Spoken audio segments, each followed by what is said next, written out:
بسم اللہ الرحمن الرحیم۔ السلام علیکم۔ میرا نام ہے آصف علی اور آپ دیکھ رہے ہیں B four T V Asif channel. ناظرین اکرام، جنت اور جہنم کا تصور ایک اٹل حقیقت ہے جو گناہ گاروں کے لیے ڈر اور نیک لوگوں کے لیے انعام کی صورت میں قرآن و حدیث میں جگہ جگہ بیان ہوا ہے تاکہ لوگ اللہ تعالیٰ کے عذاب اور قہر سے ڈریں اور نیکی کے راستے پر چلیں۔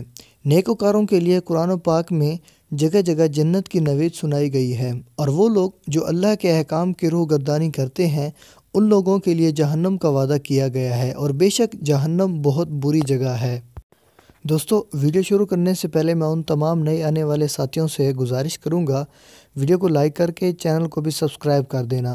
اگر ویڈیو اچھی لگے تو ویڈیو کو شیئر ضرور کر دینا۔ دوستو، جنت اور جہنم کو لے کر آج تک کئی تبصرے ہوتے رہے۔ کچھ لوگ انہیں آسمانی دنیاؤں کے ساتھ جوڑتے ہیں تو کچھ لوگ انہیں گہری تاریکیوں میں شمار کرتے ہیں، لیکن اصل میں ان کا وجود کس جگہ پر ہے یہ تو صرف اللہ تعالیٰ ہی بہتر جانتا ہے۔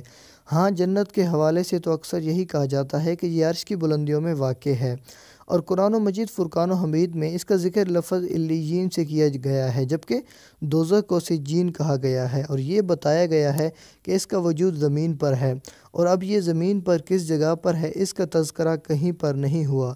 بہرحال اس کے حوالے سے کئی تبصرے ہوئے، لیکن یقین اور شواہد سے کچھ نہیں کہا گیا۔ مگر زمین پر بھی کچھ ایسے خوفناک مقامات ہیں ان کو انسان دیکھ کر دوزخ سے تشبیہ دینے لگتا ہے۔ یہ خدا کی طرف سے کوئی اشارہ ہے یا محض اتفاق؟ ان جگہوں کی دہشت ناک اور رگوں میں سرایت کر جانے والے مناظر جہنم کا منظر پیش کرتے نظر آتے ہیں۔ دوستو، ایسی ہی ایک جگہ ترکمانستان کے ایک گاؤں سرائے کراکم میں بھی نظر آتی ہے۔ اس جگہ بھڑکنے والی آگ اور خوفناک شعلوں کے بنا پر اسے جہنم کا دروازہ بھی کہا جاتا ہے، لیکن اس آگ کا کیا راز ہے اور وجوہات کیا ہے اس کے متعلق آج میں آپ لوگوں کو بتاؤں گا۔ تو دوستو، ترکمانستان کے صوبہ یاکال کے گاؤں میں قدرتی گیس کا ایک میدان ہے جو کہ 1981 میں ٹوٹ کر ایک بڑے گڑھے میں تبدیل ہو گیا تھا، اور یہ گڑھا 20 فٹ گہرا اور 60 فٹ چوڑا ہے۔ اس جگہ کا حجم اتنا ہے کہ یہ کسی بڑے فٹ بال کے میدان کے مانند لگتا ہے، اور اب یہ علاقہ ایک سیاحتی مقام میں تبدیل ہو گیا ہے۔ یہ آگ کیسے لگی اور کیوں نہ بجھ سکی، اس کو جاننے کے لیے ہر کوئی بےتاب نظر آتا ہے۔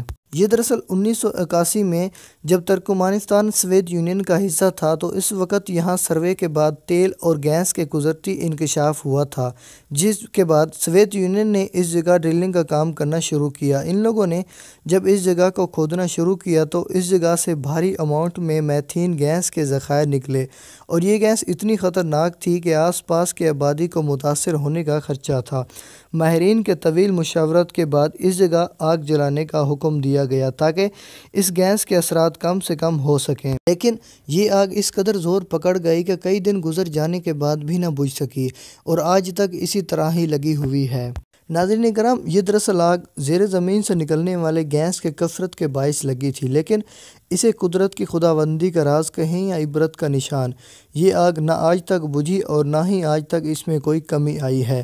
حکومت نے کوشش بھی کی اس گڑھے کو مٹی ڈال کر یا کسی اور طریقے سے بند کیا جائے، لیکن اس پر عمل درآمد نہیں ہو سکا، اور پھر اس جگہ کو اسی طرح ہی چھوڑ دیا گیا اور سیاحوں کے لیے کھول دیا گیا، اور پچھلے کئی سالوں سے دنیا بھر کے سیاح اس منظر کو دیکھنے جاتے ہیں۔ دوستو، یہ جگہ اپنی پُر اسراریت اور ہیبت ناکی کی بنا پر لوگوں کی توجہ کا مرکز بنی رہتی ہے۔ بہرحال یہ ایک ایسا معمہ ہے جو آج تک حل نہیں ہو سکا، اور یہ راز شاید قیامت کے دن ہی کھولے جائیں گے۔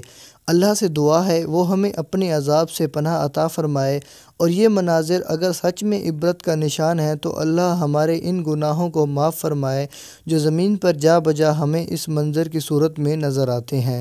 دوستو، اگر ویڈیو اچھی لگے تو ویڈیو کو لائک کر دینا۔ اگر آپ لوگوں نے میرے چینل کو سبسکرائب نہیں کیا تو چینل کو بھی سبسکرائب کر کے ساتھ دیے بیل آئیکن کو بھی دبا دینا تاکہ میں اس طرح کی جو بھی ویڈیو اپلوڈ کروں آپ کو اس کا نوٹیفیکیشن ملتا رہے، اور ویڈیو کو شیئر ضرور کر دینا اپنے دوستوں کے ساتھ، اور آپ کے لوگوں کے قیمتی کمنٹ کا بھی انتظار رہے گا۔ ہم ملتے ہیں ایک اور ویڈیو میں، اب تک دیجیے اجازت۔ اللہ حافظ۔